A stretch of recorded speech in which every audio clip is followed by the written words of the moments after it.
नमस्कार, स्वागत है आप सभी का यूट्यूब चैनल पर। तो चलिए फ्रेंड्स, अब हम लोग लास्ट अपने चैप्टर की तरफ बढ़ते हैं, जो कि चैप्टर 5 है और खंड 3 का है। ठीक, खंड 2 हम लोग कर चुके हैं। खंड 3 यानी मुद्रण संस्कृति और आधुनिक दुनिया की मुद्रण के बारे में आज हम लोग इस वीडियो में देखेंगे। देखिए, इसको 6 इस तरह से पार्ट में बांट दिया है। जैसे शुरुआत में किस प्रकार से किताबें छप रही थी, यूरोप में मुद्रण कब आया, मुद्रण की क्रांति कब हुई, उसका प्रसार किस प्रकार से हुआ। देखिए, इतने इंपॉर्टेंट पॉइंट है जो कि आपके एग्जाम में पूछे जा सकते हैं। तो ये एनसीईआरटी बेस्ड क्लास 10th की हम लोग चैप्टर वाइज रीडिंग कर रहे हैं, क्लास 9th की भी चल रही है। तो चलिए, ये हमारा लास्ट चल गया और इसकी 2 वीडियो कम से कम आएगी, क्योंकि ये बहुत लंबा चैप्टर हो जाता है, 6 पार्ट में बांटा गया है। तो और पॉइंट भी बहुत ही महत्वपूर्ण दिए गए हैं, जिसको कि अंडरलाइन करके हम लोग देखेंगे। पढ़ते हैं अपने टॉपिक की तरफ। तो देखिए, शुरुआत कहाँ से होती है। तो छपी हुई सामग्री के बगैर दुनिया की कल्पना हमारे लिए कितनी मुश्किल है, यहाँ से शुरू होती है मुद्रण संस्कृति के बारे में। हम अपने चारों तरफ जहाँ नज़र दौड़ाएंगे, हमें कोई ना कोई छपी हुई चीज़ दिखाई देगी। जैसे किताबें हो गई, पत्र पत्रिकाएँ हो गया, अखबार हो गया, मशहूर तस्वीरें हो गई, मेज़ पर पड़े नाटक के प्रोग्राम हो गए, सरकारी सूचियाँ हो गई, या फिर अभी जो हम लोग पढ़ रहे हैं, चारों साइड घिरे हुए हैं। किस चीज़ से घिरे हुए हैं? छपी हुई वस्तुओं से ही घिरे हुए हैं। तो ये भी तो हम लोग छपी हुई वस्तुओं को ही पढ़ रहे हैं और नॉलेज ले रहे हैं कि आधुनिक काल में या हमारा मुद्रण का विस्तार कैसे हुआ, इन सब के बारे में हमें किस प्रकार से पता चल रहा है। तो छपी हुई पत्रिकाओं के बारे में पता चल रहा है। इस चैप्टर में हमें मुद्रण से संबंधित ही चीज़ों को देखना है। यहाँ पर एक बॉक्स दिया गया और इस चित्र को भी आप लोग जरूर देखें। और जो बॉक्स में बनाया गया वो तो मैं बार बार बोलती हूँ कि बहुत इंपॉर्टेंट होता है, क्योंकि वहाँ से प्रश्न पूछे जाते हैं बना करके। बीपीएससी बहुत बड़ी भाई आयोग है, ये तो आप लोग जानते ही हैं, और किस प्रकार के प्रश्न पूछे जा रहे हैं। तो देखिए, प्रिंट के आने से पहले पुस्तक का निर्माण ये कब का है? 1595 ईस्वी का ये तस्वीर बनाया गया है, दिखा रहा है। भारत एक शाही वर्कशॉप, भारत में छपाई आने से काफ़ी पहले, मतलब ये पहले की बात हो रही है यहाँ पर, कि यहाँ पर पाठ को पहले क्या किया जाता था, तो बोल कर लिखवाया जाता था। ठीक, और फिर उसकी तस्वीर बनाई जाती थी। तो यहाँ पर देखिए क्या हो रहा है। देखिए, यहाँ पर एक व्यक्ति जो है पाठ को बोल करके क्या करवा रहे हैं, लिखवा रहे हैं, और नीचे यहाँ पर इसकी पेंटिंग हो रही है, यानी चित्रकारी हो रही है। तो पहले जो किताबें बनती थी वो इसी प्रकार की बनती थी, जिसको कि हम लोग आगे देखने वाले हैं, यानी समझने वाले हैं।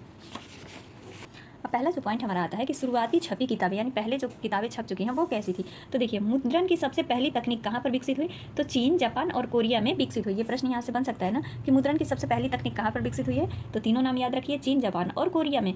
यह छपाई हाथ से होती थी, पहले हाथ से ही होती थी, जब यांत्रिक चीज़ें यानी मशीनें नहीं थी। तकरीबन 594 ईस्वी से चीन में स्याही लगे काठ के ब्लॉक, यानी जो लकड़ी के ब्लॉक ठप्पे होते थे, उनसे क्या होता था, तो उनसे तख्ती पर कागज़ को रगड़ कर किताबें छापी जाती थी। ठीक, क्योंकि पतले छिद्रित कागज होने के कारण दोनों तरफ से यह संभव नहीं था, यानी छपना क्या था, दोनों तरफ से संभव छपाई नहीं की जा सकती थी। इसीलिए पारंपरिक चीनी किताब एकॉर्डियन, ये क्या है, ये पुस्तक का नाम है एकॉर्डियन, जो है पारंपरिक चीनी किताब एकॉर्डियन शैली में किनारों को मोड़ने के बाद सील कर बनाई जाती थी, यानी दोनों किनारों को उनकर मोड़ दिया जाता था और तब उनको सील करके बनाया जाता था। किताबों का सुलेख या खुशनविशी करने वाले लोग दक्ष सुलेखक या खुशखत होते थे। तो जो किताबों की सुलेख यानी सुंदर सुंदर सुडौल अक्षरों में सही सही कलात्मक लिखाई करते थे, उनको क्या कहा जाता था, तो खुशनवीसी या फिर खुशखत कहा जाता था। नेक्स्ट आता है हमारा पॉइंट, यहाँ पर देखिए कि 16वीं सदी में परीक्षा देने वालों की तादाद क्या हो जाती है, तो बढ़ जाती है। लिहाजा छपी किताबों की मात्रा क्या होगी, उसके अनुपात में वृद्धि होगी। जब बच्चों की तादाद बढ़ेगी तो किताबों की भी तो तादाद बढ़ेगी, किताब भी हमें ज़्यादा चाहिए। 17वीं सदी तक आते आते चीन में शहरी संस्कृति के फलने फूलने से छपाई के इस्तेमाल में भी विविधता आई। अब मुद्रित सामग्री के उपभोक्ता सिर्फ विद्वान और अधिकारी नहीं रहे, मतलब सिर्फ मुद्रित जो सामग्री थी उसके उपभोक्ता सिर्फ विद्वान और अधिकारी ही नहीं रहे, बल्कि व्यापारी और अपने रोजमर्रा के कारोबार की जानकारी लेने के लिए मुद्रित सामग्री का इस्तेमाल करने लगे। तो कौन करने लगा? व्यापारी लोग भी करने लगे, अपने सामान की क्या करने के लिए, यानी उसकी जानकारी लेने के लिए। आगे बढ़ते हैं। देखिए, आगे बहुत से अच्छे अच्छे पॉइंट है।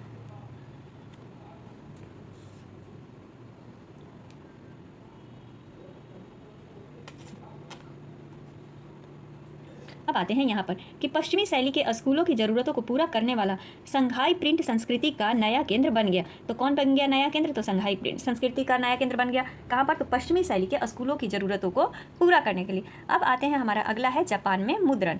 अब देखते हैं कि जापान में मुद्रण कब आई भाई। तो चीन बौद्ध प्रचारक 768 से 770 ईस्वी के आसपास छपाई की तकनीक लेकर जापान आए थे। कौन आए थे जापान लेकर के तकनीक? तो चीनी बौद्ध प्रचारक आए थे। जापान की सबसे पुरानी 868 ईस्वी में छपी पुस्तक डायमंड सूत्र है। जापान की सबसे पुरानी पुस्तक कौन सी है? तो डायमंड सूत्र है, जिसमें पाठ के साथ साथ काठ पर खुदे चित्र भी हैं। मतलब पाठ के साथ साथ क्या दिया गया है? तो उनमें जो लकड़ी होती थी उस पर खुदे खुदे हुए चित्र भी दिखाया गया है। देखिए यहाँ पर तो देखिए अब इस पॉइंट को बिल्कुल याद रखिए कि तस्वीरें अक्सर कपड़ों, ताश के पत्तों और कागज़ के नोटों पर ही बनाई जाती थी जापान में। आगे बढ़ते हैं। देखिए ये दिया हुआ है चित्र एक तरह से, जो कि हम लोग को तो बिल्कुल समझ में नहीं आएगा ये लैंग्वेज, लेकिन ये डायमंड सूत्र का एक पन्ना है, जो कि देखिए किस प्रकार से लकड़ी के यानी ये लकड़ी पर बनाई गई है।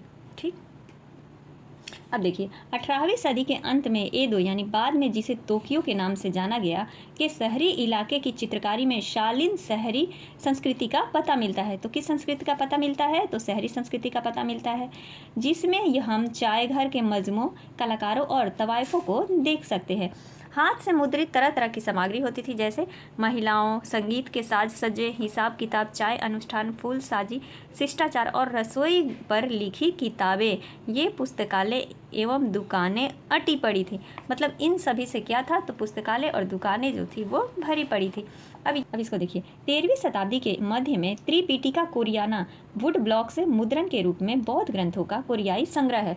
तो बौद्ध ग्रंथों का कोरियाई संग्रह कौन सा है? तो त्रिपिटिका कोरियाना है, वुड ब्लॉक्स। ठीक है, इन ग्रंथों की लगभग 80,000 वुड ब्लॉक्स पर उकेरा गया है। तो जो त्रिपिटिका कोरियाना है, इस ग्रंथ को कितने वुड ब्लॉक से पर उतारा गया है यानी उकेरा गया है? तो 80,000। देख रहे हैं एनसीईआरटी पढ़ने से कितना फ़ायदा है, कहीं से भी क्वेश्चन पूछ ले आपको डाटा पूरा याद हो जाएगा। तो 80,000 वुड ब्लॉक्स पर, और इसे 2007 में UNESCO memory of the world register में अंकित किया गया है। ठीक है, तो किसको? त्रिपिटिका कोरियाना को। ये है त्रिपिटिका कोरियाना, जो कि वुड ब्लॉक्स यानी लकड़ी के ठप्पों पर बनाया गया है। अब इस बॉक्स को देखते हैं। तो कितागावा उतामारो, नाम भी अजीब है फ्रेंड्स, कितागावा उतामारो 1753 ईस्वी में एदो में पैदा हुए। उतामारो ने उकियो यानी तैरती दुनिया के चित्र, उकियो नाम की एक नई चित्रकला शैली में अहम योगदान दिया। किसने दिया था? तो उतामारो ने दिया था। कहाँ पैदा हुए थे? एदो में पैदा हुए थे, जिसे बाद में क्या कहा जाने लगा? टोक्यो या तोक्यो के नाम से जाना जाने लगा। ठीक, जिनमें आम शहरी जीवन का चित्रण किया गया। इनकी छपी प्रतियां जो थी वो यूरोप और अमेरिका पहुंची और मानेमोनो और वान गॉन्ग जैसे चित्रकारों को प्रभावित किया। तो इनकी जो प्रतियां छपी थी वो कहाँ पहुंचती है? यूरोप और अमेरिका पहुंचती है। और ये जो दो चित्रकार थे, नाम भी अजीब है, मानेमोनो और वान गॉन्ग, इनको प्रभावित करती है। तत्सुताया जुजाबुरो जैसे प्रकाशकों ने विषय चुनकर कलाकारों से उन पर चित्र बनाने का करार किया जाता है। फिर चित्रकार विषय की रूपरेखा बनाते हैं। इसके बाद हुनरमंद जो होते हैं वो वुड ब्लॉक से शिल्पी चित्रकार द्वारा बनाई गई रूप जो रेखा होती है उसको क्या करते हैं? तो तख्ती पर चिपकाकर उसकी आकृति को उकेर लेते हैं। इस प्रक्रिया में मूल आरेख तो गायब हो जाता है, पर उसकी छपी नकल बच जाती है। बाप रे, पहले कितना मुश्किल होता था। तो इस चैप्टर को या फिर इस बॉक्स को आप लोग 1 से 2 बार जरूर पढ़िएगा, तब जाके समझ में आएगा। आगे देखते हैं। देखिए ये एक तरह का क्या है? चित्र ही है। कितागावा उतामारो की एक उकियो चित्र है। यह है उकियो की रचना इन्होंने की थी। आगे बढ़ते हैं। तो टॉपिक क्या है हमारा? यूरोप में मुद्रण का आना। तो चलिए अब यहाँ पर देख लेते हैं कि यूरोप में किस प्रकार से मुद्रण आता है। तो सदियों तक चीन से रेशम और मसाले रेशम मार्ग से यूरोप आते रहे थे। 11वीं सदी में चीनी कागज़ भी उसी रास्ते वहाँ पहुँचा। ठीक है, किस रास्ते? तो भाई रेशम मार्ग के रास्ते पहुँचा। कागज़ ने कातिबों या मुंशियों द्वारा सावधानीपूर्वक लिखी गई पांडुलिपियों के उत्पादन को मुमकिन बनाया। देखिए मुमकिन बनाया। फिर 1295 ईस्वी में मार्को पोलो नामक महान खोजी यात्री चीन में काफ़ी साल तक खोज करने के बाद इटली वापस लौटा। तो कौन थे वो खोजी? तो मार्को पोलो थे, जो कि 1295 ईस्वी में चीन में काफ़ी साल तक खोज करने के बाद कहाँ लौट जाते हैं? तो इटली वापस आ जाते हैं। जैसा कि ऊपर पढ़े, चीन के पास क्या था? वुड ब्लॉक्स था, काठ की तख्ती थी, जो कि हम लोग पीछे वाले चैप्टर में पढ़ चुके हैं। वाली छपाई की तकनीकी पहले से ही मौजूद थी। सही बात है। मार्को पोलो यह ज्ञान अपने साथ लेकर लौटा। फिर क्या था? इतालवी भी तख्ती की छपाई में किताबें निकालने लगे और जल्द ही यह तकनीक बाकी यूरोप में भी फैल गया। अब मार्को पोलो थे, वो क्या करते हैं? तो वो वहाँ से चीन की यानी वुड ब्लॉक्स जो काठ की तख्ती थी वो सब छपाई को सीख करके आते हैं और क्या करते हैं? तो इटली में भी यानी इतालवी भी तख्ती की छपाई से किताबें निकालने लगती है और जल्द ही यह तकनीकी बाकी यूरोप में भी क्या होता है? तो फैल जाता है। मुद्रित किताबों को सस्ती अश्लील मानने वाले कुलीन वर्गों और भिक्षु संघों के लिए छपी किताबों के विलासी संस्करण अभी भी क्या थे, तो बेशकीमती वेलम या चर्म पत्र पर ही छपते थे। तो वेलम क्या होता है, तो वेलम हो गया चर्म पत्र, यहाँ पर तो दिया हुआ है, या फिर जानवर के चमड़े पर लेखन किया जाता था, यानी ये छापा जाता था, उसी को वेलम कहते हैं। किताबों की मांग बढ़ने के साथ साथ यूरोप भर के पुस्तक विक्रेता विभिन्न देशों में निर्यात भी करने लगे। ठीक है, तो यहाँ पर ये एक पॉइंट हमारा निकल कर आता है। धीरे धीरे क्या हो रहा था, तो किताबों की मांग बढ़ रही थी, हस्तलिखित पांडुलिपियों से पूरी नहीं हो रही थी, जो उनकी मांगे थी वो पूरी नहीं हो रही थी हाथ द्वारा लिखी किताबों से। नकल उतारना बेहद खर्चीला था, समय साध्य था और श्रम साध्य का काम था। पांडुलिपियाँ अक्सर नाजुक होती थी, उनके लाने ले जाने रख रखाव में तमाम मुश्किलें आती थी, इसीलिए उनका सर्कुलेशन यानी चलन जो गस्त था वो सीमित रहा। तो किताबों की बढ़ती मांग के चलते वुड ब्लॉक्स प्रिंटिंग उत्तरोत्तर लोकप्रिय होता गया, यानी जब उनसे छपाई करना मुमकिन नहीं था ज़्यादा, तो उससे क्या होता है कि जो वुड ब्लॉक्स होती है, यानी जो लकड़ी की तख्ती से बनाई जा रही थी, छपाई हो रही थी, वो क्या होता है, वो धीरे धीरे लोकप्रिय होते जाता है। 15वीं सदी की शुरुआत तक यूरोप में बड़े पैमाने पर तख्ती की छपाई का इस्तेमाल करके कपड़े, ताश के पत्ते और छोटी छोटी टिप्पणियों के साथ धार्मिक चित्र भी छापे जा रहे थे। तो ये सारे कार्य हो रहे थे यूरोप में मुद्रण के समय, यानी प्रिंटिंग के समय। तो उन सभी को देखने से पहले ये थोड़ा सा ये बॉक्स वाला देख लीजिए, जिक्की कोरिया। कोरिया की जिक्की मूवेबल मेटल टाइप के साथ मुद्रित दुनिया की सबसे पुरानी मौजूदा पुस्तकों में से एक है। इसका नाम ही है जिक्की। ठीक, इससे जैन बौद्ध धर्म की मुख्य विशेषताएं हैं। पुस्तक में भारत, चीन और कोरिया के लगभग 150 बौद्ध भिक्षुओं का उल्लेख किया गया है जिक्की में। ठीक, इसे 14वीं शताब्दी के अंत में मुद्रित किया गया था। कब मुद्रित किया गया था, तो 14वीं शताब्दी के अंत में किया गया था। पुस्तक का पहला खंड उपलब्ध नहीं है, दूसरा खंड फ्रांस की नेशनल लाइब्रेरी में उपलब्ध है। यह कार्य मुद्रण संस्कृति में एक महत्वपूर्ण तकनीकी परिवर्तन साबित हुआ। यही कारण है कि इसे 2001 में UNESCO memory of the world register में अंकित किया गया है। तो देखिए, इसको कब किया गया, 2001 में किया गया। लेकिन जो पीछे हम लोग देखे थे, एक था त्रिपिटिका कोरियाना, उसको कब किया गया था शामिल, तो 2007 में किया गया था। ठीक है, आगे बढ़ते हैं। पहले हम जो बॉक्स में दिया हुआ है ना, उसी को सबसे पहले समझेंगे। अब यहाँ पर दिया हुआ है गुटेनबर्ग जो प्रिंटिंग प्रेस, देखिए ये किस प्रकार से प्रिंटिंग प्रेस कर रहा है, बना रहा है, देख रहे हैं कितना बल लगा रहा है।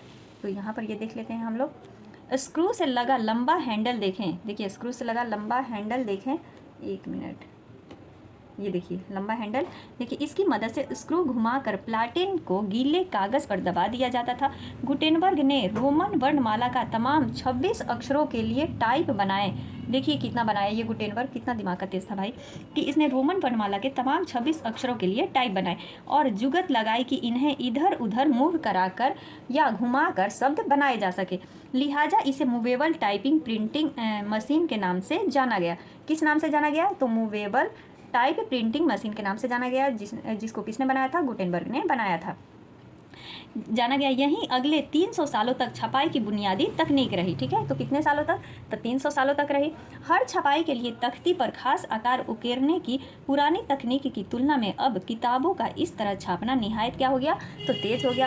गुटेनबर्ग प्रेस 1 घंटे में 250 पन्ने छाप सकता था। तो देखिए आ गया ना इंपॉर्टेंट पॉइंट, कि गुटेनबर्ग प्रेस जो था वो 1 घंटे में कितने पन्ने, तो 250 पन्ने छाप सकता था एक साइड। ठीक है, यहाँ पर दिया हुआ है एक साइड। ठीक, आगे बढ़ते हैं। थोड़ा गुटेनबर्ग के बारे में जान लीजिए, क्योंकि एग्जाम में पूछ सकता है। तो गुटेनबर्ग के पिता क्या थे, तो वो व्यापारी थे। वह खेती की एक बड़ी रियायत पल बढ़कर वहाँ बड़ा हुआ। अच्छा, बड़ी खेती की रियासत था जिसमें कि वो पल बढ़ करके बड़ा हुआ। कौन, तो गुटेनबर्ग। वह बचपन से ही तेल और जैतून पेरने की मशीन देखता आया था।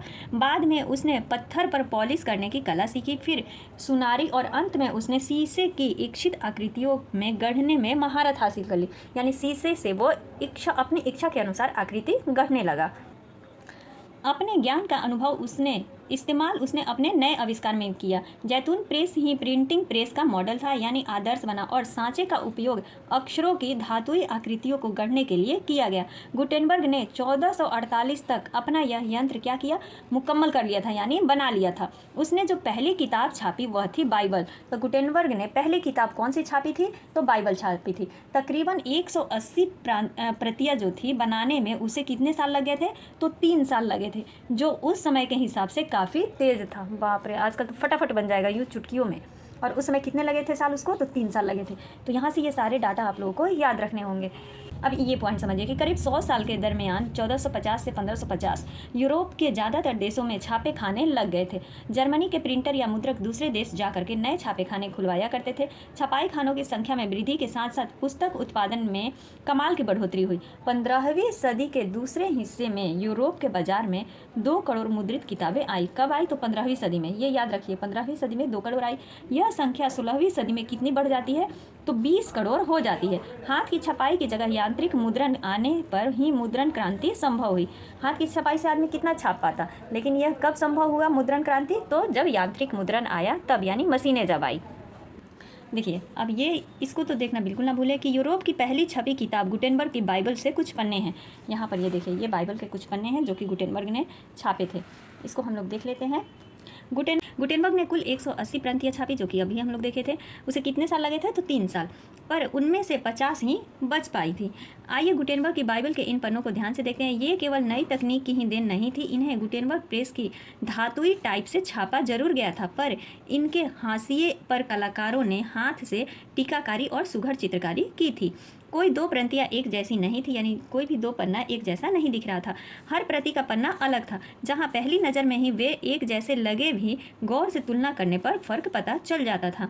हर जगह पर कुलीन तबकों ने इस विशिष्टता को पसंद किया। किस तबकों ने इस विशिष्टता को पसंद किया, तो कुलीन तबकों ने। वह अनोखा था, ये वे दावा कर सकते थे, क्योंकि किसी और के पास उनकी जैसी नकल नहीं थी। आप इबारत में देखेंगे कि कई जगह पर अक्षरों के अंदर रंग भरे गए हैं। इसके 2 फायदे थे, पन्ना रंगीन हो जाता था और साथ ही सारे पवित्र शब्द ज़्यादा दर्शनीय और महत्वपूर्ण बन जाते थे। लेकिन हर पन्ने पर रंग हाथ से भरे जाते थे। गुटेनबर्ग ने इबारत या पाठ को काले में छापा और बाद में रंग भरे जाने के लिए जगह छोड़ दी थी। तो ये देखिए, यहाँ से ये सारे हमारे पॉइंट निकल करके आ जाते हैं कि गुटेनबर्ग ने पहले क्या किया, तो पहले काले में छापा था, उसको पाठ को काला प्रिंट किया और फिर उसमें रंग भरने के लिए क्या करता था, तो जगह छोड़ देता था। तो ये हमारा था मुद्रण, यानी यूरोप में मुद्रण का आना, कि किस प्रकार से यूरोप में मुद्रण आया। तो फ्रेंड्स, बस आज के लिए इतना ही रखते हैं। गलाज नेक्स्ट वीडियो में हम लोग इसको पूरा ख़त्म कर देंगे। मुद्रण क्रांति हो गया और कितने सारे टॉपिक हैं, पढ़ने का जुनून, 19वीं सदी, अभी बहुत सारा है। तो आज के लिए इतना ही, मिलते हैं अगली वीडियो में। तब तक के लिए आप सभी का दिल से धन्यवाद। Thank you.